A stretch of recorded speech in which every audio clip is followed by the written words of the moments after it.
Today's video was originally going to be a Fallout one, but I kind of realized halfway through recording that with the whole speculation videos, breakdown videos, and all of the rest of it, I haven't actually had a chance to sit down and kind of give my genuine thoughts on Starfield. So that's what we're going to do in today's video.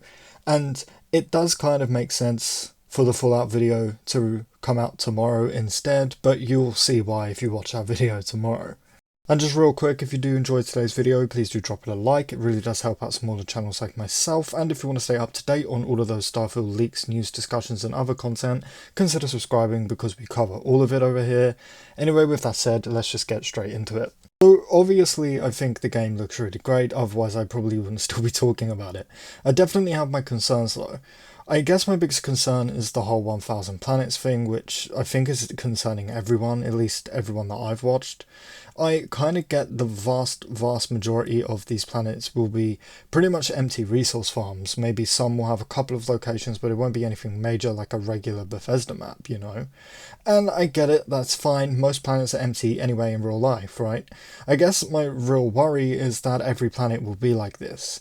Take Jemison, for example, the planet where New Atlantis is located. I hope to God that Jemison isn't just New Atlantis and then emptiness everywhere else, right?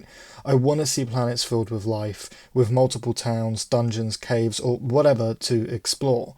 I want to see at least a few, like a couple of planets like this. Another thing that's really concerned me recently is crew members. If you saw my video the other day, you'll know exactly what I'm talking about because I mentioned it there, but let me just briefly explain it here for those who missed it. Long story short, there was a pretty viable leak that said crewmates will basically be able to sort of leave the ships and go to planets with you and help you out on the ground. And my concern is I'm really worried that they're going to be Starfield's version of companions slash followers. Every single one of my regular viewers will tell you, you guys know I think Fallout 4 had the best companions of any Bethesda Game Studios game. Unlike previous games, they actually had personalities, personal quests, things they liked and loved, things they disliked and hated, you know. And after Todd announced that you can hire a bunch of crewmates when this leak came out, I'm kind of worried that Bethesda Game Studios is going back to having loads of empty robotic companions like we had in, for example, Skyrim, rather than giving us just like 10 really good companions that actually feel like real people and not robots. And I mean, that's not to say that Skyrim didn't have its good companions, of course it did, for example, my literal wife Serana. But anyway, that's definitely a concern for me, because if I'm honest guys, if we don't get the same level of companions we had in Fallout 4, I'm going to be extremely disappointed, like extremely.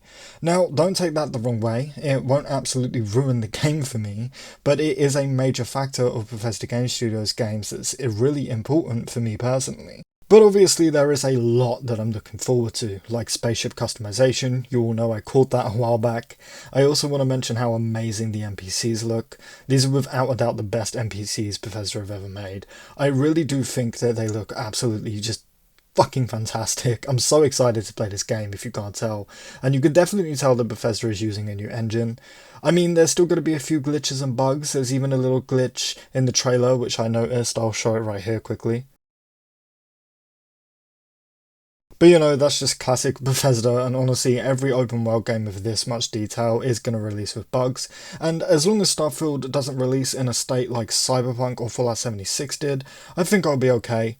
And you know, most of you guys know that one of the reasons I think Starfield was delayed is because Bethesda were likely planning to release Starfield in November as, you know, regularly planned, with just a few bugs, just like Skyrim and Fallout 4 did.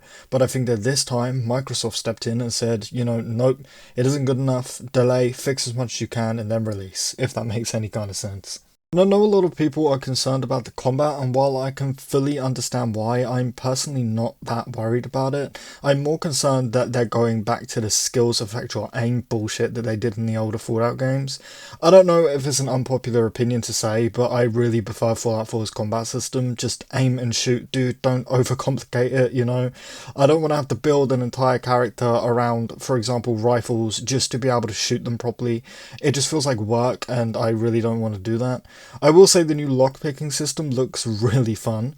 I'm actually wondering if this is less of a replacement and more of a double. What I mean is, in Fallout we have both locks and hacking, right? So I wonder if we'll still get regular lockpicking on some things too. I mean, it's probably unlikely, but still worth mentioning, I think. Anyway, I don't want this video to be too long, so I just want to say I really think that this game does look fantastic overall. I absolutely love sci-fi and space in real life. I'm always watching those NASA videos on YouTube and shit, you know.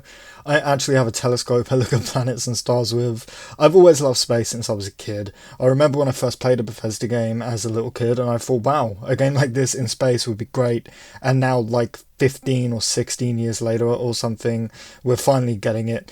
You know, I've been excited for Starfield since I first heard about it back in like 2014 or something when the trademark was first leaked. I really just can't wait to get my hands on this game. I know it's about to consume my entire life. It's really one of the reasons why I finally pushed myself to do YouTube, if I'm honest with you guys. I figured, damn, how am I going to be able to play Starfield as a full-time firefighter, which is what I was actually pursuing before all of this, and I thought, hey, I always wanted to do YouTube, fuck it, I'll give it a try, and 5 months later we're closing in at 700 subs, which is insane to me, and I know that that's like not a lot compared to the majority of other Bethesda focused YouTubers and stuff. But, you know, I've said it before, I don't care, it means the world to me. And we only need 1,000 until I can make this my full-time job. But anyway, we're getting completely off track. Long story short, I think Starfield looks like my absolute dream game. And I can't wait to play it, but obviously I have concerns. But anyway, guys, with that said, I think we are going to wrap up and leave the video here.